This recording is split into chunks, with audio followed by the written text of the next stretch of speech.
دیوبندی اور مودودی میں کیا فرق ہے؟ اس پر میں ایک چھوٹا سا واقعہ سناتا ہوں وہ سمجھانے کے لیے۔ حضرت مولانا محمد امین اقاروی رحمۃ اللہ علیہ کے پاس ایک بندہ آیا اور اس نے پوچھا جی حضرت دیوبندی اور مودودی میں کیا فرق ہے؟ مولانا اقاروی رحمۃ اللہ علیہ نے اس کو ایک کتاب دے دی، حضرت جی مولانا یوسف رحمۃ اللہ علیہ کے حیات صحابہ، فرمایا اس کو پڑھو، ہفتے بعد آنا۔ اس نے پڑھی، ہفتے بعد آ گیا۔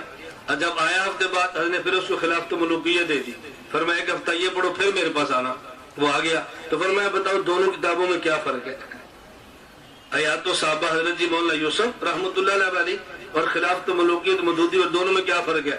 اس نے کہا حیات و صحابہ کو پڑھیں تو دل میں عشق صحابہ پیدا ہوتا ہے، خلافت ملوکیت کو پڑھیں تو دل میں صحابہ کو نفرت اور بغض پیدا ہوتا ہے۔ فرمایا جو دو ان کتابوں فرق ہے نا وہ ان دو مذہبوں فرق ہے۔